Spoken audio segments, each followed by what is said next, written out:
Nous voilà avec une vidéo qui va mêler astrologie et développement personnel, parce que c'est ça, mon ambition en 2025, c'est ça, mon job, plutôt que de me cantonner à une astrologie technique, quand bien même il y en aura, hein, de toute façon, il y en a dans le programme Les Murmures du Ciel, qui est à la fois technique pour ceux qui en veulent, et à la fois non technique pour ceux qui n'en veulent pas.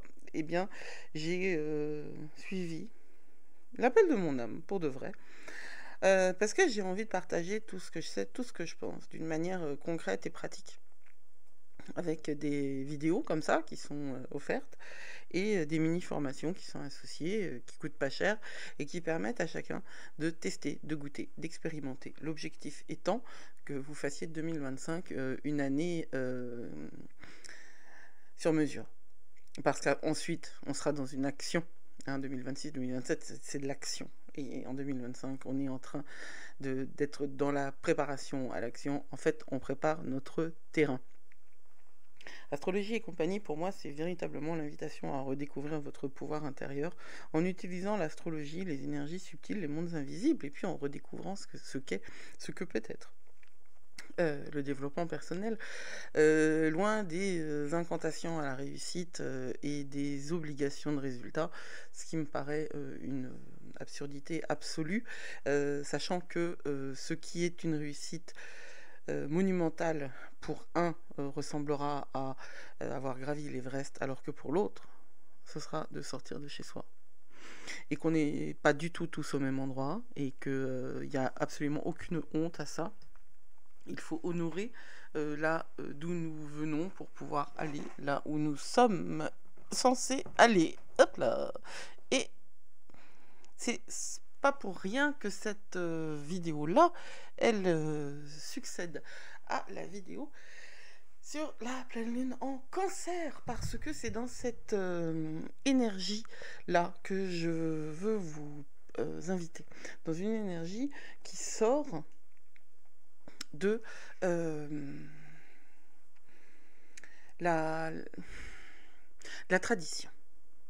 J'ai envie de secouer un petit peu les puces de tous ces milieux empesés et de vous proposer...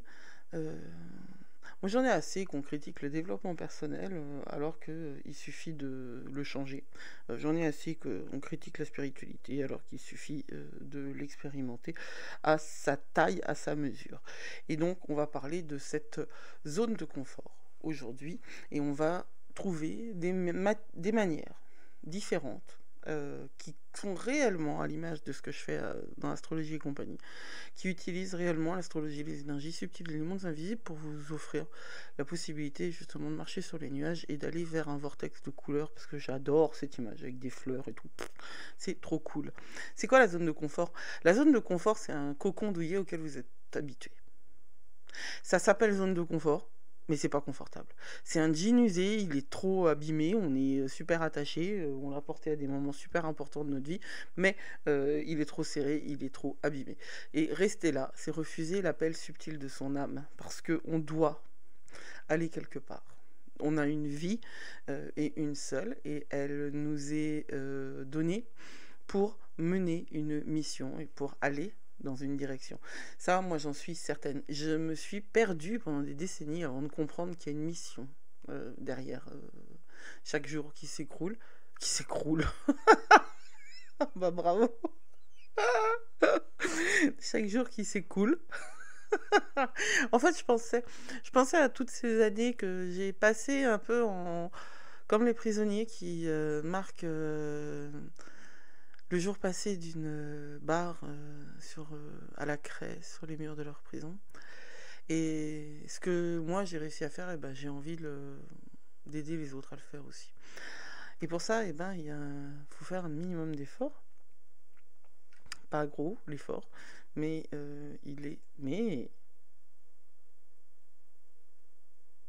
il doit être fait, cet effort. D'abord, on va comprendre la dynamique de la zone de confort. Qu'est-ce que c'est? La zone de confort, c'est évidemment pas un espace matériel, c'est une bulle énergétique. C'est un état de conscience. Et cet état de conscience, il est associé à des programmations anciennes, il est associé à des attentes de ceux qui vous ont éduqué et de ceux qui ont été autour de vous. C'est des attentes aussi, c'est aussi, pardon, pas des attentes, mais le plan énergétique dans lequel vous êtes né. Elle est façonnée par des routines, des croyances, des habitudes. Elle protège de l'inconnu, la zone de confort. Mais évidemment, elle emprisonne.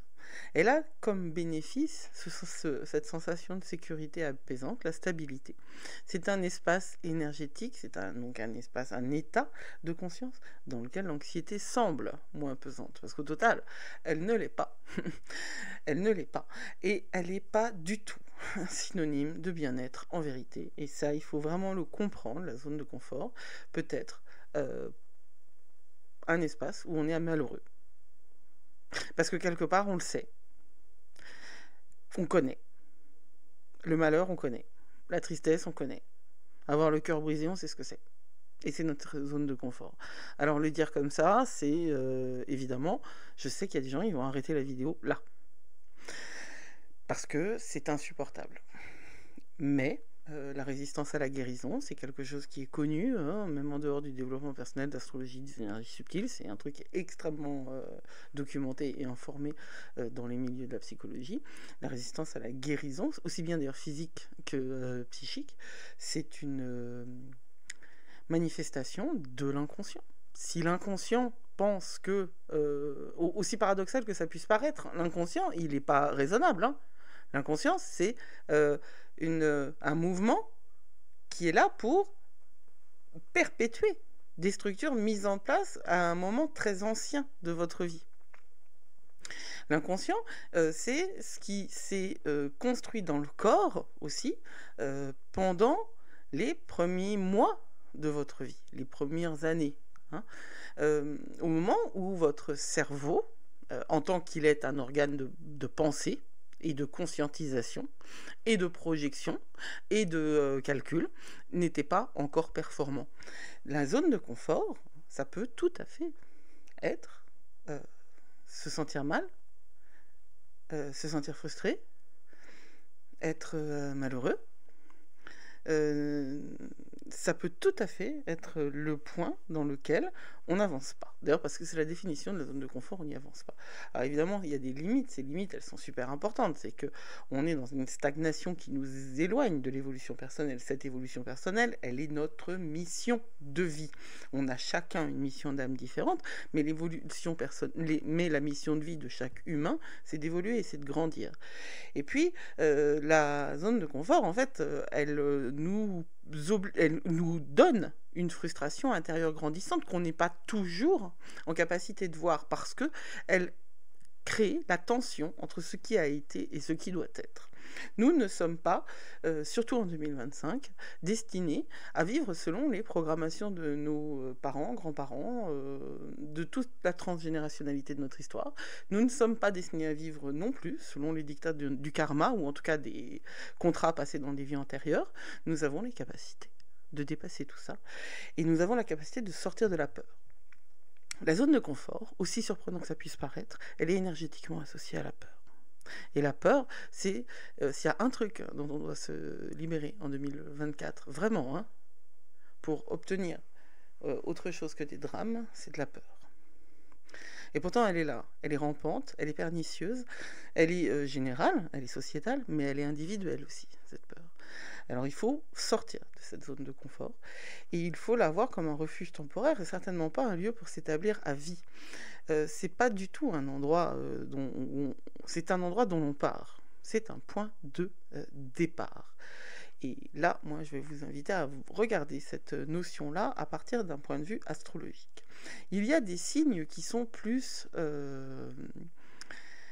propices à rester dans la zone de confort, et les voilà. Ce sont les signes du Taureau, du Cancer et du Scorpion.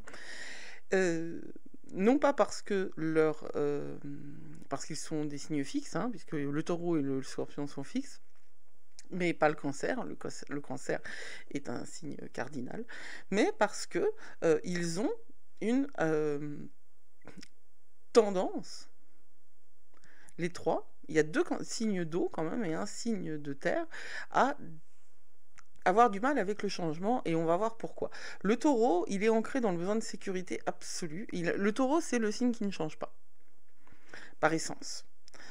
Il est capable de changer quand il a une bonne raison, et surtout quand il est poussé par des planètes et des aspects, ou enfin voilà, par le fait qu'il soit dans certaines maisons ou qu'il soit habité, qu'il soit en lien avec d'autres planètes, voilà, qu'il habite dans une certaine maison et qu'il soit en lien avec d'autres planètes. Mais si un taureau est en maison 2, par exemple, si le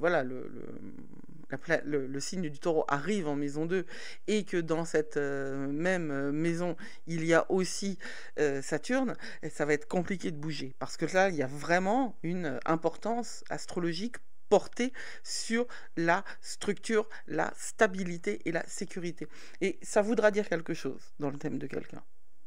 Ça voudra dire que la zone de confort, elle doit être travaillée ailleurs, et ça voudra dire aussi très certainement que dans une vie précédente, ce natif-là a eu tellement de mouvements qu'il lui faut rechercher la sécurité.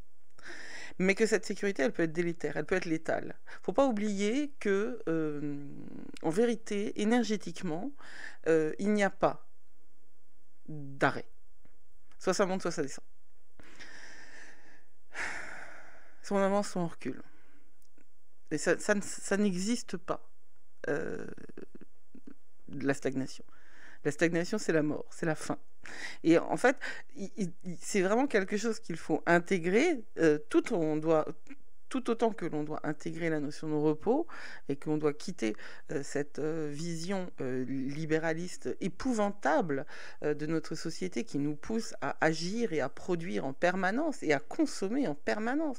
Cette surconsommation absurde et nous amène maintenant à des apories, c'est-à-dire des impossibilités logiques, et qui pourtant sont celles dans lesquelles nous vivons. Je ne vais pas en faire la liste, mais vous regardez autour de vous et vous verrez tous les points de la société dans lesquels on marche sur la tête.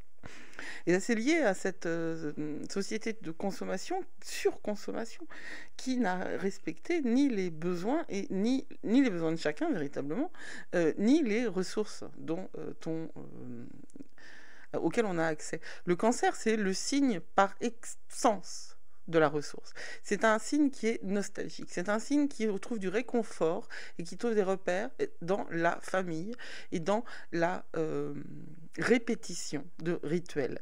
Et le scorpion, c'est un signe qui est dans la profondeur telle que il lui est très difficile de bouger. Le scorpion peut résister à tout, mais le scorpion peut aussi se figer. C'est une manière de résister, mais c'est une manière de ne pas bouger. Les planètes, alors les planètes qui vont nous encourager le changement, hein, j'ai préféré parler de ça, mais en termes de planètes, celles, donc je disais Saturne en taureau en maison 2, bon, Saturne, c'est la planète des responsabilités et des limites, hein, qui encourage évidemment la construction, le temps, et c'est très important, mais qui rigidifie les choses. Et sortir de la zone de confort, c'est aussi obligatoirement s'assouplir. Il y a des planètes qui vont nous encourager à changer. Uranus, elle ne nous encourage pas, elle nous pousse. C'est genre, tu vas apprendre à nager, paf, je te jette dans la piscine. Ça brise les chaînes et ça invite à l'exploration de l'inattendu. Parce que si on coule pas dans la piscine, eh ben, on est super fier de ce qu'on a réussi à faire. Pluton, malgré tout, même si moi je pense aussi qu'elle a une dimension extrêmement profonde, donc de lien à la Terre et à l'inconscient, Pluton, c'est aussi celle qui nous permet d'assister à la mort et à la transformation. Pluton, elle apporte au Scorpion cette dimension très cathartique, très transformative, qui est que on peut mourir et on peut renaître. Et c'est le scorpion représente une énergie presque de monstre, celui qu'on montre. Un monstre, c'est celui qu'on montre. Alors, je ne dis pas du tout que les natifs du scorpion sont des monstres, pas du tout. Je dis que quand on a une charge en scorpion et que l'énergie du signe du scorpion, c'est celle de ceux qui sont différents, mais qui, justement parce qu'ils portent en eux une telle différence, auront tendance à être dans une tentation du repli intérieur et de l'introversion. Donc, l'autre planète qui est tout à fait associée au changement, c'est Jupiter. Parce que Jupiter, c'est la planète loupe. Elle va ouvrir les portes vers de nouvelles opportunités. Elle n'a pas de limite. Jupiter, c'est véritablement, c'est comme Zeus. Il fait ce qu'il veut. Et il peut vous aider à dépasser tout ce qui vous empêche d'avancer.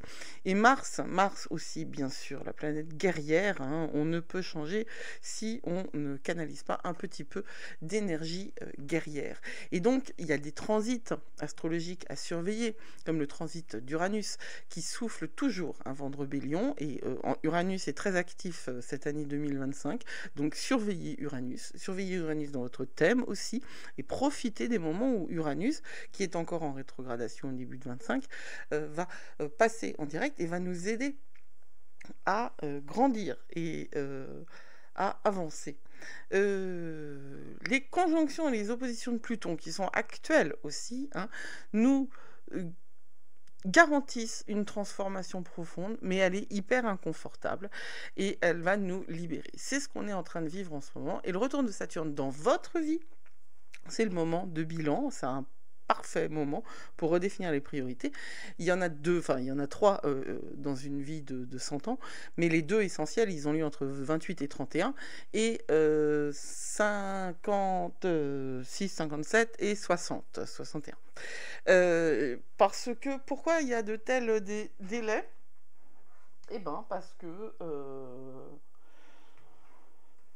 les choses ne sont jamais aussi strictes et définies qu'elles peuvent le paraître. C'est clair que moi j'ai un problème avec le Kairos, avec la temporalité astrologique, mais par exemple pour le retour de Saturne, il est très très clair aussi que le mien, il a eu lieu entre 29 et 31, à la fois à 29 ans et à la fois à 31. 29 ans j'ai déménagé, à 31 j'ai eu mon premier enfant. Et ça, si c'est pas un changement radical, eh ben si, c'en est un. Pour sortir de sa zone de confort, moi je propose j'ai inventé, c'est moi qui l'ai fait, une notion qui est à 2 cm du confort. Alors elle n'est pas révolutionnaire ma notion, mais c'est l'idée que c'est un truc de taureau ça. Je suis taureau, si jamais vous ne le saviez pas. Je suis taureau et la planète directrice de mon thème c'est Pluton, et Jupiter, et Neptune. Et il y a Mars aussi. Enfin bon. Mais Pluton et Jupiter et Neptune, voilà. Parce que Jupiter et Neptune sont conjoints à l'ascendant et parce que Pluton est conjoint au milieu de ciel. Donc ce sont les planètes qui vont diriger ma vie et diriger mon thème. Donc la notion, quand on a, alors Jupiter est rétrograde en plus dans mon thème, Jupiter conjoint à Neptune, ça veut dire que la puissance d'ouverture et de transformation de Jupiter, elle est dans une dimension d'intériorisation, puisqu'elle est conjointe à Neptune et qu'en plus elle est rétrograde. C'est pas quand on est dans l'intériorité qu'on change dans l'extérieur le plus facilement. Sauf qu'il y a des moyens de le faire parce que je sais qu'il faut sortir de sa zone de confort. Et puis, le taureau, sans oublier j'ai oublié de dire, j'ai un grand trigone en terre, c'est-à-dire que mon soleil est trigone à Pluton et trigone à Mars. Les trois sont donc liés par un grand triangle en terre, donc Taureau, Vierge, Capricorne, qui me rend vraiment difficile à bouger. Et on a dit de moi que j'étais un trou noir, c'est-à-dire une force d'inertie telle que ça absorbait absolument tout ce qui pouvait s'approcher. Et ouais, c'est pas gentil, et oui, j'en ai souffert. D'autant que j'ai une très très forte charge en bélier, j'ai un stellium en bélier, et pas n'importe lequel. Donc, je suis à la fois dans cette dans ce placement d'inamovibilité, et à la fois dans la tension vers le dynamisme et vers l'extérieur, sans oublier l'ascendant sagittaire, donc obligatoirement. Donc, pour faire court, je pense que c'est réellement ma personnalité astrologique qui a fait que non seulement j'ai créé Astrologie et compagnie, qui me ressemble, hein, mais en plus j'ai utilisé cette notion de 2 cm du confort, qui est la notion qui m'a sauvé la vie. C'est-à-dire que on ne peut pas tenir des systèmes qui nous sont complètement étrangers pendant très longtemps. Et avant d'accommoder ces énergies intérieures à ce que l'on souhaite devenir, parce qu'on peut transformer ces énergies intérieures par des rituels, hein, comme je vais vous en parler, eh bien, il faut aller à 2 cm du confort, c'est-à-dire être toujours dans cette zone qui ne fait pas peur à l'inconscient, mais discrètement, se rapprocher de la sortie pour pouvoir, à la fin, s'échapper. Tout en s'accommodant.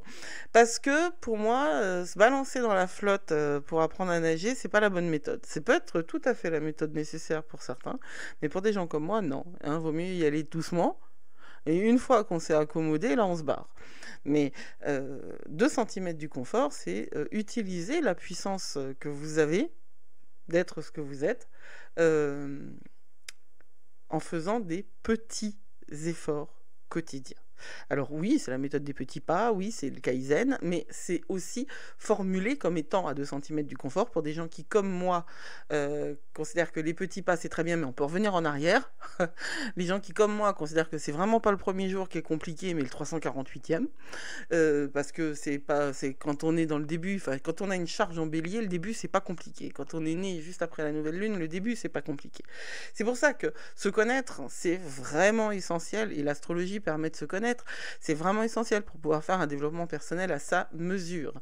Donc, apprenez à connaître votre thème de naissance, et si vous voulez un mode d'emploi, il y a la trame énergétique. C'est un produit qui coûte vraiment pas cher et qui vous donne le mode d'emploi de votre énergie, hein. Il combine astrologie, design humain, Gene Keys, enfin toutes ces techniques qui ont été théorisées et qui sont pratiquées depuis maintenant, pour l'astrologie, c'est des millénaires, mais pour les Gene Keys et pour le design humain, depuis 40 ans. Donc, qui sont un petit peu éprouvés quand même par le temps et qui permettent d'avoir des éclairages transformateurs, hein, sur soi. Moi, j'utilise les rituels parce que j'utilise les relations aux énergies subtiles et aux mondes invisibles, et que c'est ça qui fait la particularité, la saveur particulière d'Astrologie et compagnie, et que c'est ça qui m'intéresse le plus en plus. L'air et la terre, pourquoi? L'air, ça permet de clarifier ses peurs et de se reconnecter à sa vision. On ne peut sortir de la zone de confort que si on sait où on va. Et je pense vraiment que si on ne sait pas où on va y retourner dans cette zone de confort, c'est-à-dire dans son malheur ou dans sa stagnation, hein. Une nouvelle lune en signe d'air, c'est idéal pour faire un rituel qui va vous permettre de vous connecter à votre vision. Et la Terre, puisque la Terre est l'élément premier qui va nous obliger à stagner, eh bien, honorons-la. Oui, ça aussi, ça peut paraître complètement contre-intuitif, mais il me semble au contraire, et je l'ai expérimenté moi-même, d'utiliser Saturne, d'utiliser la Terre pour sortir de sa zone de confort, parce que ça rassure l'inconscient, parce que ça rassure le corps, parce que pour réussir à sortir des schémas qui nous enferment, eh bien, il faut rassurer notre inconscient. Sinon, c'est lui qui gagne. De toute façon, c'est toujours lui qui gagne, hein. Il faut communiquer avec l'inconscient pour réussir à lui faire comprendre que là où on veut aller, il n'y a pas de danger. Et là, j'aime bien cette image de la bougie dans l'eau et de l'eau qui fume, parce que l'intelligence artificielle, parfois, elle a une tendance à la confusion qui me fait beaucoup rire, mais bon, j'aime beaucoup cette image-là. Le feu et l'eau, pourquoi? Le feu, c'est de l'énergie, hein. Le feu, ça va convoquer Mars, ça va convoquer Jupiter, et ça va vous permettre de vous donner un coup de pied au derrière, et d'activer une énergie de changement. Donc on va utiliser Mars pour lors, par exemple, hein, d'une pleine lune en signe de feu, les pleines lunes, ce sont les temps de célébration, de gratitude et de libération. Alors, c'est un moment idéal pour faire un rituel euh, de coupage de cordes énergétique, par exemple. Et l'eau, ah, l'eau. Eh bien, l'eau, c'est l'élément qui nous permet de lâcher prise. Et là, on sort d'une pleine lune en cancer, on est encore dans cette énergie-là, et en plus, on est en lune décroissante. Donc, vous pouvez tout à fait utiliser cette énergie de l'eau qui reste, bien que nous ne soyons plus dans une lune en cancer maintenant, elle est encore là, comment, l'impulsion de la nouvelle lune, de la pleine lune, pardon, est encore là. Et les transits de Neptune sur votre thème peuvent vous aider aussi à lâcher prise et à cultiver la fluidité. C'est ainsi que vous pourrez vous engager. Et en fait faire un pacte avec vous-même, un engagement avec vous-même. Parce que se libérer de votre zone de confort, c'est avant tout un acte d'amour envers vous-même. Et je pense que c'est essentiel de le voir comme ça. C'est essentiel de le voir comme un acte de compassion et non un acte de violence. Il ne s'agit pas de s'obliger à courir tous les jours ou à arrêter de manger telle ou telle chose, de s'interdire, d'être dans une relation de violence et de dureté avec soi, parce que c'est réellement l'assurance de l'échec. Il s'agit de s'aimer. Et peut-être même que s'aimer, c'est ça, être à 2 centimètres de la zone de confort. Peut-être qu'on vous a jamais appris à vous aimer, parce que globalement, on nous a jamais appris qu'on était aimable. En tout cas, pas en soi, Persée, hein, pas Persée, le héros mythologique, mais Persée, c'est du latin, pour soi, en ce qu'on est un être vivant, et non en ce que nous faisons. Chaque petit pas compte, chaque peur surmontée vous rapproche de votre essence véritable. Osez écouter cet appel intérieur, celui de l'amour de vous-même. Explorez les chemins jamais empruntés, avec courage et foi. Qui sait jusqu'où vous pourriez aller? Je pense que vous pourriez aller jusqu'à vous-même. Et je pense que c'est exactement ce dont le monde a besoin. Alors, je vous laisse sur ces mots-là. N'hésitez pas à commenter et à me contacter. Et je vais publier une mini-formation autour de la zone de confort dans les jours qui viennent. Je vous tiendrai au courant. Prenez soin de vous, vous êtes plus fort que vous croyez. Blessed be.